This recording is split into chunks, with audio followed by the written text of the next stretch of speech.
Out of the silent winter, a sound grew. Distant at first, but then louder.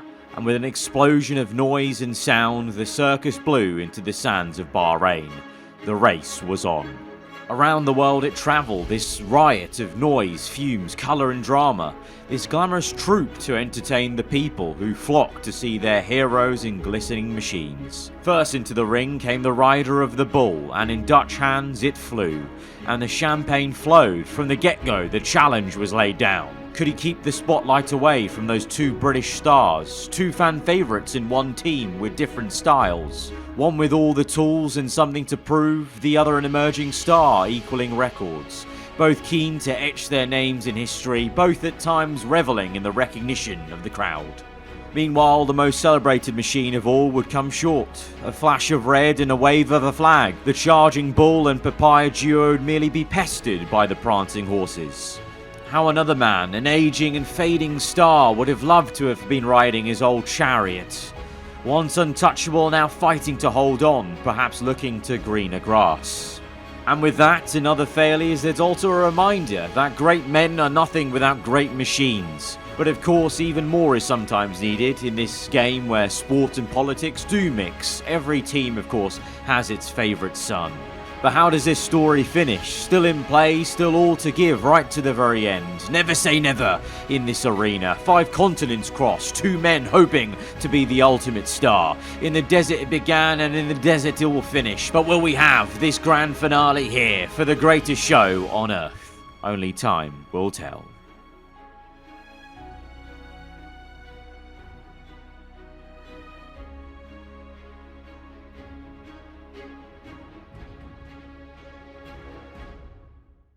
It is showtime, and today we are rolling out the red carpet for part number 24 of my F1 24 career mode in our rookie debut season in Formula 1. This is the season finale for the Abu Dhabi Grand Prix. If you guys did miss, though, the previous episode at the Qatar GP, double the action with a sprint to the race, then be sure to go check the one out before you see this one. A pretty explosive one for us in the sprint, as Leclerc showed off maybe his frustration of us not accepting Ferrari's offers to sign for them next season. He broke our side pod. It was a bit of a throwaway sprint, and then in the full Grand Prix, well, things were going really, really well. Ideal, in fact, and then Lady Luck struck down upon our team and our teammate Lando Norris. An engine failure meant he was out of the race, and we couldn't do anything apart from pull out an old trick from Lewis Hamilton in 2016 and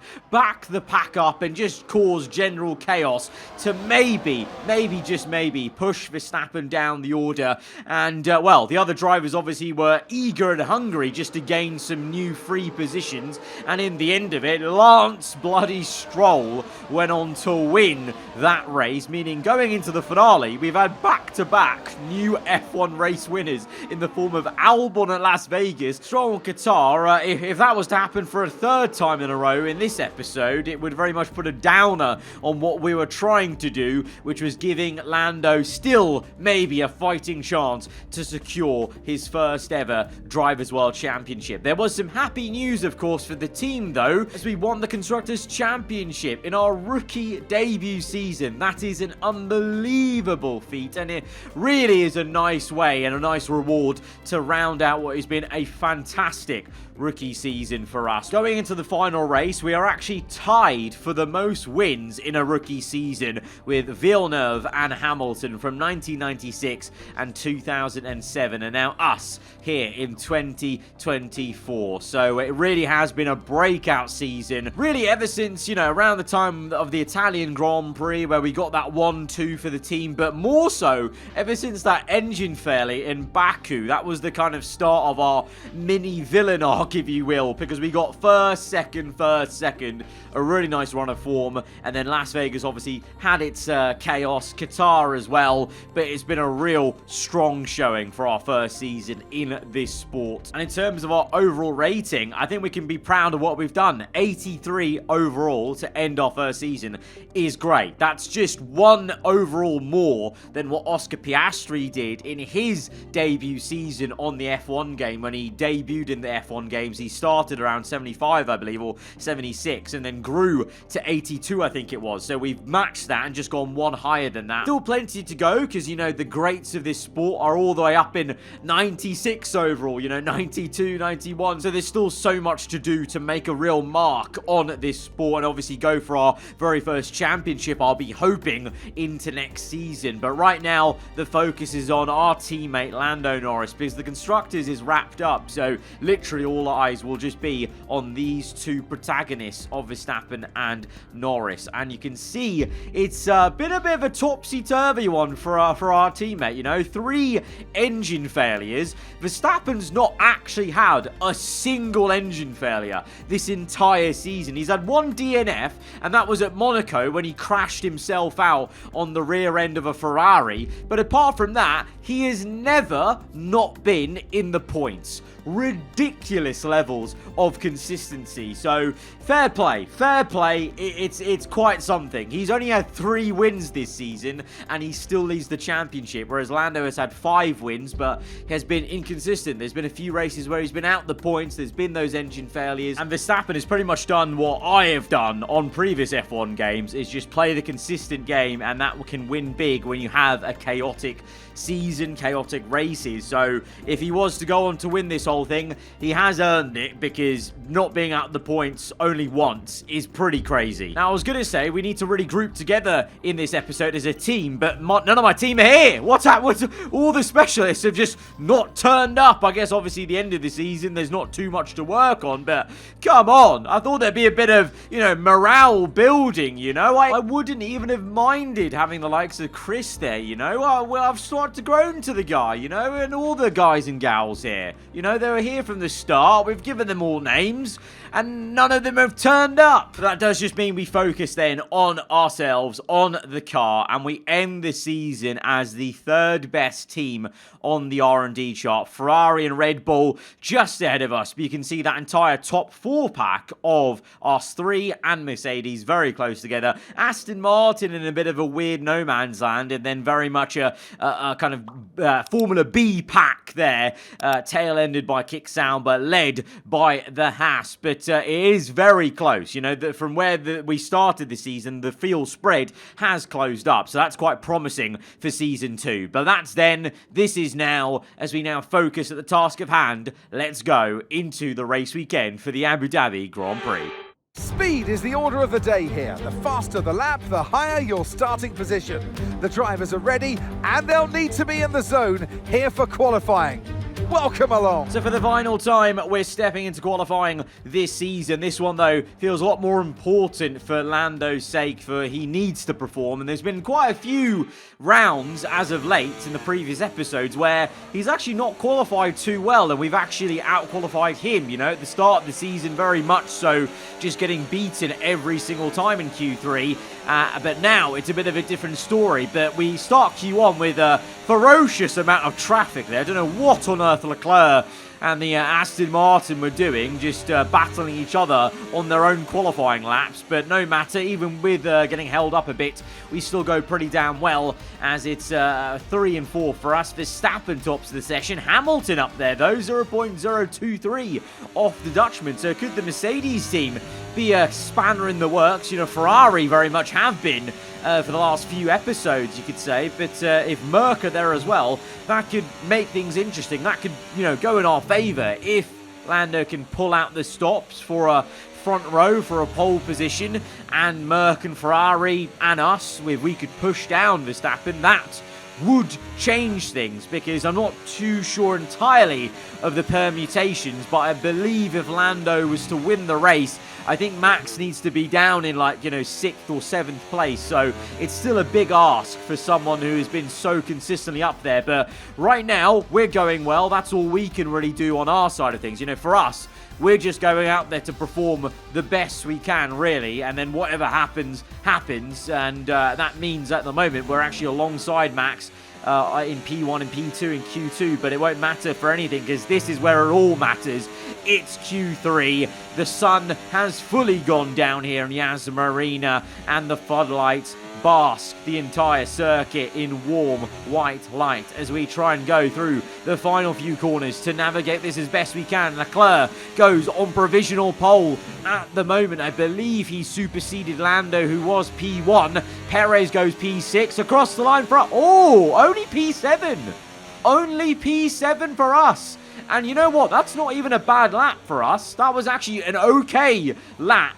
But because everyone else has gone quicker, it doesn't seem that great. And that is why I say every time, it doesn't matter what the form is like in Q2 and Q1. You have to perform in the top 10 shootout. And everyone around us has found significantly more time. Leclerc's into the 121s for the first time compared to any of us in Q1 and Q2. We've found just about under 0.2 of a second purple the first sector. But it's only a marginal improvement that just sees us solidify the P7 I think we were already in. And wow, what a showing for Leclerc and Hamilton. Lando's done very well as well, P3, and Verstappen's down in P8. That's massive. That is huge, but there's still a big task at hand now because Lando's going to still go and actually overtake what looks to be a very quick Leclerc and Hamilton on the front row because he has to win no matter what.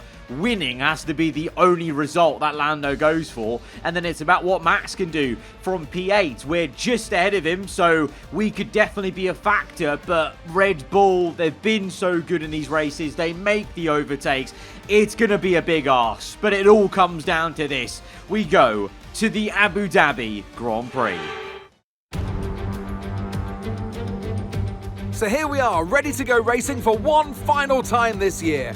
Another season of victories, controversies and rivalries lies in our wake. And just one challenge remains, here in the United Arab Emirates on a circuit that made its spectacular debut back in 2009. Welcome to the Abu Dhabi Grand Prix. The Yas Marina circuit is made up of 3.28 miles of track, featuring 16 corners with 2 very long straights. DRS zones going into the heavy braking zones of both turn 5 and turn 7 offer plenty of potential for overtaking. The circuit comes with its fair share of tricky corners, which will certainly test a driver's braking management.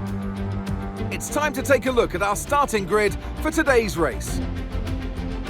Lewis Hamilton lines up on pole position, and Lando Norris lines up alongside. Looking down the rest of the grid, we have Perez, Sainz, a McLaren, Fernando Alonso, Stroll, Leclerc, Albon, Gasly, Tsunoda, Russell, Bottas, Hülkenberg, Joe, Verstappen, Ricciardo, Ocon, Magnussen and Logan Sargent. It's almost time for the lights to go out, so let's head down to the track where preparations are underway. Well, it's been a long time since I last worked with you. Good to see you again today. Anthony Davidson. I don't know about you, Ant, but it seems like only a couple of weeks ago we were talking ahead of the first race. Here we are ahead of the last race. This year has just flown by. Yeah, a lot of races to cover these days in Formula One, Crofty, as you well know, doing them all yourself. But it's the same for the drivers. It comes at you thick and fast, and you've got to pace yourself as well to get to this point in the season. If it has gone your way, it's a great time to just enjoy it. There's nothing that can change in the championship pecking order, of course. If you've won the championship already, go out and enjoy this race and send yourself off through the winter break. If it's been a bit of a year to forget, you can try and take a bit of solace in this Grand Prix, end on a high and carry that energy into next season. Oh my goodness me. I cannot believe it. I cannot believe it. In the final race of this season, Verstappen and Red Bull have to take an engine penalty. That is horrible planning. I remember the races where I was very puzzled why Lando was taking so many engine penalties. But you know what? He planned it well. His side of the garage has planned it well because he's here on the front row now of this grid because Leclerc has had to take a penalty. So it's a pole position on the grid for Lewis Hamilton. Lando alongside him on the front row. Leclerc is down the order, but more importantly, Max Verstappen is down the order. He's starting in 16th place.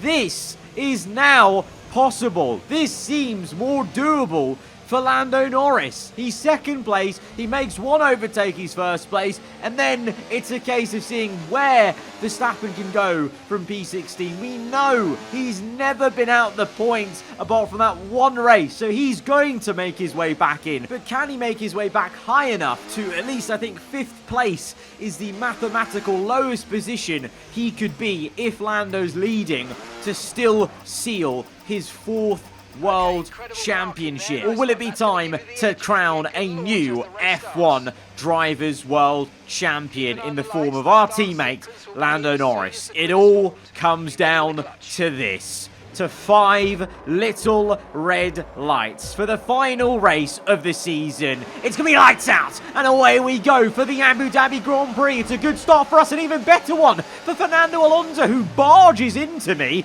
and takes me by surprise. I was ready to get the move done on the Ferrari, but the Aston's come through and pushed his way by into 4th. Lando, meanwhile, has actually lost a position. He's had a bad getaway on the dirty side of the grid, and he's down to 3rd place as we try and go round the outside of Fernando into the hairpin, but that Aston is looking real punchy. Lewis Hamilton still leads the way. Perez in 2nd, but they think he's going for the lead. Perez could definitely play a part in the championship today, just like with us helping out Lando. Perez could help out Verstappen by stopping Lando getting the P1. I mean, right now, he needs to even overtake Hamilton before we get to that conversation, because it's Perez now ahead of Lewis. The two are going to be side by side, though, as they look to swap positions once again. Obviously, these two are no strangers to duking it out around Yas Marina. I'm sure Hamilton's still got some PTSD from 2021 and what happened in this very sector as Perez goes round the outside to maintain 1st place. We couldn't quite make a move on Fernando Alonso, just gone. We're going to have to be patient about that. We can, because we're not desperate, obviously, for any positions ourselves. This man might be, though. Verstappen, he's P13, so he's actually already made 3 positions, so that's pretty good, and just showing you the kind of progress he can and probably will make in this race. So it is not nailed on either way. This is actually, quite amazingly, still so much up in the air for either one to win the championship. But back in our POV, we've just set the fast lap of the Grand Prix on lap 3, still behind Alonso, but I feel like this lap may be the time to make the overtake on the Spaniard. It's a lock-up from Russell, I think, or no, it's Tsunoda in the V-carb, and so Verstappen gets one more position, up to P12. Lando, meanwhile, onto his onboard. He's looking to make 1, 2 overtakes. Is it the double pass for Lando Norris? What a dive on the inside. Can't quite finish off the 2nd move. Meanwhile, we will get this move done on Alonso on the outside of the chicane. Very unorthodox plays, but he was so slow in the midsection, we just thought we could hang around the outside, and Lando will try and hang around the outside of his fellow compatriot Lewis Hamilton. The 7-time world champion sees Lando go by, and he's up into 1st place now. I mean, you can see how much he wants it with that dive bomb he made. I'm very surprised to see an AI driver make a dive bomb like that to try and get a 2-for-1 into such a slow corner like that, but he's focused on the task at hand. But that task is very much not over. Hamilton is through into 1st, but he locks up. Lewis nearly goes straight on. The Mercedes is still actually trying to keep it side by side, so he's holding up Lando, and that's going to invite Perez in. It's going to invite me in, as all 4 of us are so close together you could throw a cloth over us, as Perez is on the inside now. The Red Bull looks to get 2nd. Can we follow him in as we're trying our best? It's oh so close to making a bit of contact with Hamilton, but we've squeezed on through, not 1 but 2. Oh, what a move! What a move on the inside of Perez at the hotel section. It's now all of a sudden a McLaren 1-2 here in Abu Dhabi. That is going to be a real great sight for the McLaren pit wall, but we lose the back end and Perez is already on me. And I'm not going to lie, very surprisingly, I'm actually feeling a lot of tyre wear on these mediums as we look to repass Perez with some ERS. Hamilton's there. It's 3 wide, Red Bull, Merc and McLaren. McLaren. Perez makes a bit of contact. He's hit a bollard. I think he cut the corner, you know, or hit something, because that bollard flew past. And on to lap 7, as we catch up to Checo, look at the top left as we fake from the inside to the outside. Perez has got a 10-second penalty, and I think it's for whatever happened behind me with Hamilton, because I think he either hit Hamilton or cut the corner to maintain track position. So he's been slapped with a 10-second penalty. So we overtake him, we repass him on lap 7 after a couple of laps of recomposing and re-engaging, but you can see I'm having to really saw away at the steering wheel. My rear tyres are actually going quite a fair bit. They don't feel that great, but Perez with a 10-second penalty, that actually might help out this man. Just gain one free position on his own teammates. Russell locks up in the same place Tsunoda did, and that's one more free pass. Does anyone else want to just lock up and give Verstappen a free position, huh? Are we just giving them out today? Because all of a sudden now, Verstappen, I saw there only 2/10 off P10, so he's nearly already back into the points paying positions as Perez re-overtakes me frustratingly. Battery is very difficult to manage on this straight I'm finding versus these guys. Oh my god, Hamilton and Perez make contact. These two are in the wars today, and we've been fighting each other all so much, 3 of us, that we've now got a bit of a train behind us that have caught up. But more importantly, Lando's about 5 seconds down the road as we watch these two have an absolute ding-dong scrap into the final sector. Perez keeps his foot in. They're still at it. Perez getting ahead. Hamilton's not giving up though. The Mercedes still on the inside. Can we follow him through? Lewis will have a little bit of a love tap on Checo's front end, and that will allow us to just slot in and get up into 3rd place. But we are actually going to pull the trigger and come in for a pit stop. And it's not for the hard compound, it's for the medium tyre. I didn't show it at the start of the race, but the original plan actually from the get-go has been to do a 2-stop. One, because, well, I've actually got nothing to gain or lose in the championship, so I just fancied seeing how a 2-stop works around here.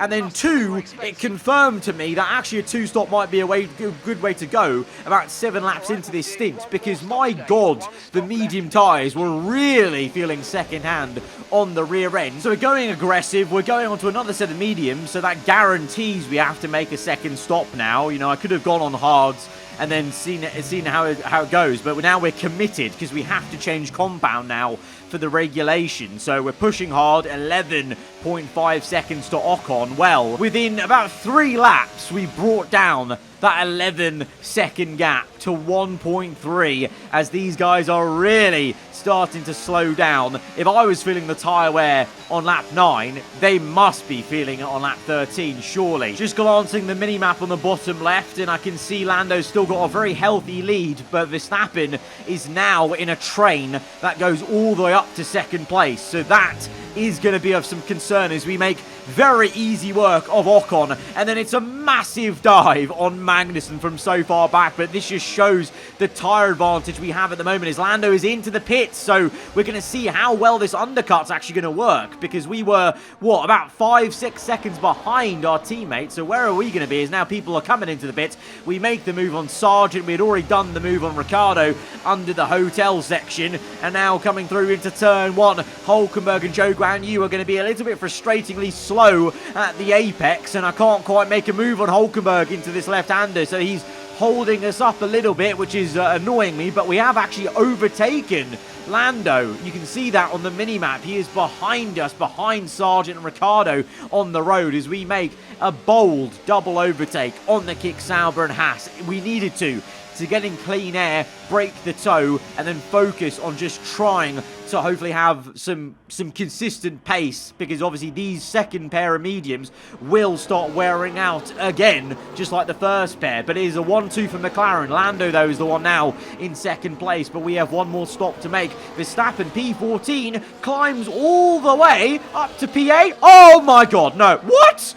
He's climbed up to P5. I was expecting that climb up to stop around P10, P9. How has he done that? How's that happened? Verstappen's up to P5, and that crucially is the lowest position he needs to win the World Championship. So once again, there is another twist in this tale in the finale, and now looks like it's going Verstappen's way. But could Carlos Sainz change things? The Ferrari looking to make the pass. I think Sainz just came out the pits, so on colder hard tyres, the Ferrari's made the move though. Verstappen's down to P6, so things have changed yet again. Now Verstappen is the one chasing, and he needs to make the overtake. He's got DRS open. Will he come straight back at the Spaniard? He dives down the inside. It's a desperate move. Oh, he's made contact with the Ferrari.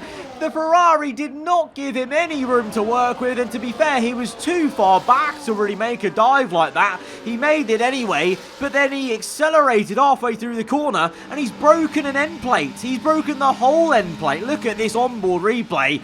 Big dive. It was never there for him, and oh! It's a bit half and half, you know. That's kind of Sainz moving across, but he's allowed to do that, and Verstappen misjudging it and being too desperate, too keen perhaps. And he's broken a bit of his front wing. There's still plenty of this race to go, 12 laps, and it's already changed so dramatically from stint to stint. At one point, Lando's looking good, one point, Verstappen looking good, then back to that. I can't tell how this is going to end right now, so we're just going to focus on ourselves, and right now that is just trying to maintain pace. But you can see Lando's brought the gap down. It's now 1.5 nearly it'll be by the time we get to the end of the lap. It's actually going to be 0.7, rapidly catching us, and look at that drift. That was just because of the tyre wear, to be honest, then making the rears lock up. So we're into the pit lane for our second stop of the day, now switching over to the hard tyres. And although they're the hards, they are going to be significantly newer hard tyres. Oh, there's an issue. Oh, okay. Thank you, lads. There's an issue on the rear right. That's not going to help my cause of getting back into the points. And crucially, my task is not only just to get into the points, it's to hopefully close back up to the likes of Verstappen, kind of around where he was, P6, and see if the opportunity is there, if I need to try and defend and take a position away from him. I mean, to be fair, I'm just going to try and go as quick as I can and gain all the positions I can, and in turn, that will knock him down a position, but I don't actually even know where he is right now. We're just going to have to continue going on. He's still P5, but now, lap 18, Fernando Alonso is overtaking him. Verstappen, to be fair to him, had actually already jumped the Spaniard in the pit stop somewhere, so the Spaniard's just retaking the position, but Verstappen, with that front wing damage, is clearly hurting a bit. Meanwhile, further up the road, Hamilton having a scrap with, well, maybe his future teammate in the series, in the game, as he goes round the outside of Leclerc in the Ferrari. The two are neck and neck. Oh, what a battle that is. And Leclerc actually retakes it. I really thought Lewis was going to nail on that second place, but the Ferrari does very well indeed, and Hamilton finds himself in a Ferrari sandwich of 2, 3, 4 there, with Lando nearly about 8 seconds in the lead of this race. And well, there's Verstappen through the final corner with that big end plate damage. He's been overtaken by Alonso, and he's not keeping up with Alonso. In fact, he's holding up the pack that I have now caught up to. This is a pack that is tail-ended by Tsunoda and Perez and led by Verstappen. It is a Red Bull family train, if you will, and we're looking to make some overtakes. It's lap 22. The tyres are still very fresh indeed, but we're playing the patient game, not being too over-aggressive with that move on Tsunoda, because I could have definitely maybe dived it down the inside of the hairpin, but I'm going to wait and get the move done with DRS. We're saving ERS as well. You can see we've not got too much battery. We're using hot lap mode on the inside. Tsunoda very aggressively tries to cover that off, to be fair to him, but we get the move done up into P12 and now set our sights on Perez. But yeah, we don't have too much battery to play around with, so we're trying to also be a bit wary of that and save as much as we can, but equally trying to catch up. So, you know, we're still going hot lap mode in some instances, but none for most of the third sector, I imagine, or none to medium as we close up. And we can see Verstappen up the road, actually, as we're now going to make the dive on Perez, knowing that he's held up by Pierre Gasly. There is Verstappen. There is Verstappen. 2 cars up the road. He's down to P8. He's down to P8. We don't even have to do anything. I don't even have to defend Verstappen or do anything. I'm just going to do my race and look to maximize my race position just to end out this season in the best manner possible. Verstappen with that damage on Carlos Sainz may just be the nail in the coffin.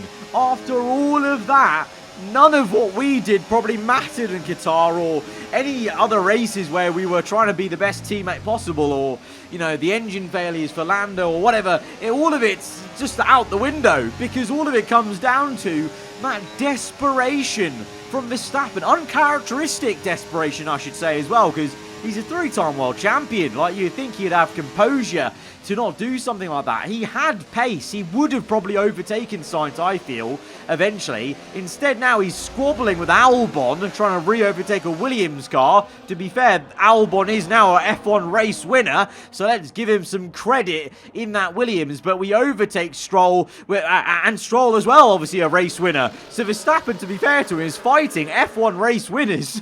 But no, it's for positions that just won't matter, because as we're all close together, 2 by 2, we nearly tapped Verstappen on the rear, because he slowed it down so abruptly, because he's got no front downforce. I'm pretty much pushing him through these corners. He's got no front downforce. That end plate damage is horrendous for him. And so this is gonna, well, you'd think an easy overtake eventually to get up into P8, and then we can move on to trying to close up to Albon as Verstappen goes defensive into turn 1. We're just taking this nice and easy. There's no rush making this overtake. Albon ahead, yes, we want to get in for P7. But then look at the minimap. There's no one ahead of Albon. So I think P7 may be the maximum we're looking at in this race.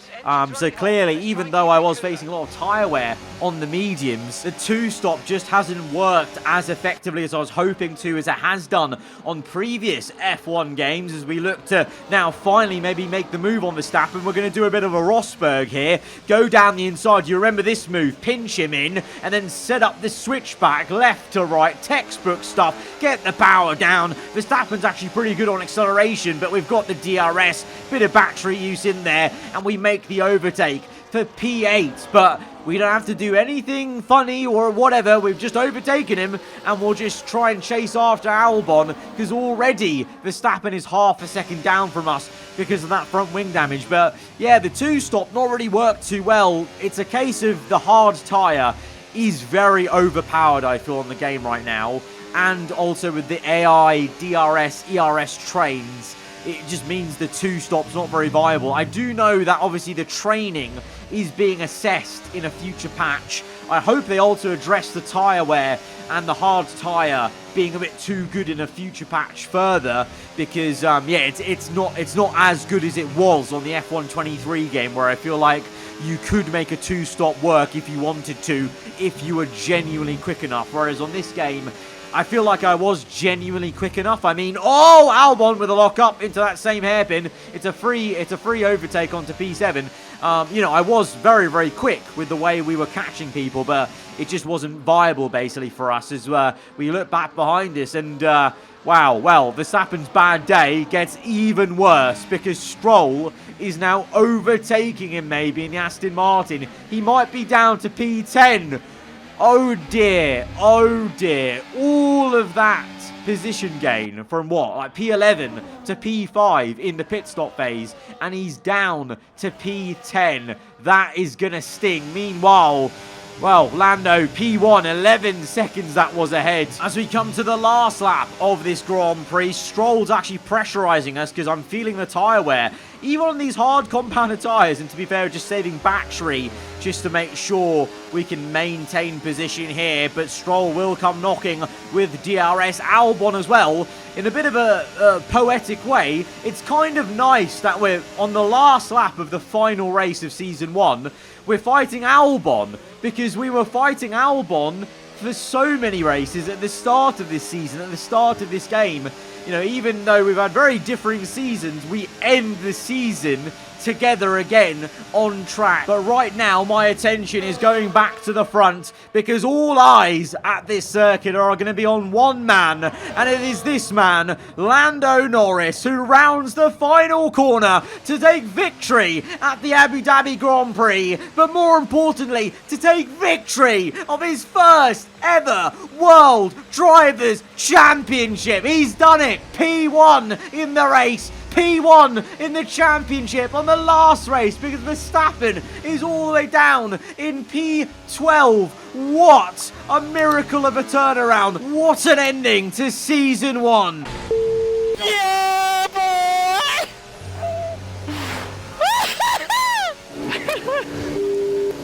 I love you all. I love you all. Thank you so much. Oh, I'm so happy.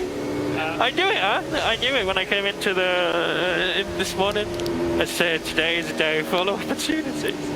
And with that, another year of Formula One draws to a close and a new World Drivers' Champion is declared. Another entry added to that prestigious list of the sport's most incredible drivers.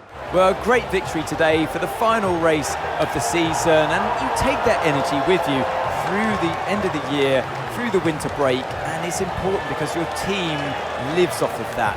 You want them to deliver you the best possible car for the start of next season's campaign. And look at that, they're making their way out onto the podium now. Great race from the McLaren team, and I'm very happy to see them there on that top step of the podium. In the end, it's a huge point swing to 8 points ahead to seal his first ever F1 Drivers' Championship. We obviously already wrapped up the constructors, so you can't ask for much more as a team. My employees have got to be happy. We've won the constructors. They've got a Drivers' Championship winner in the form of Lando Norris.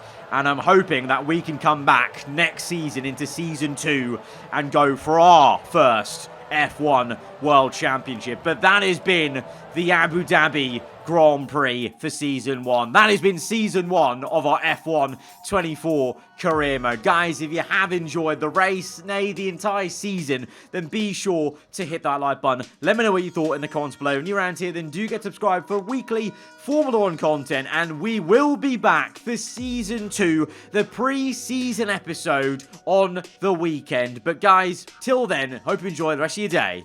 Goodbye.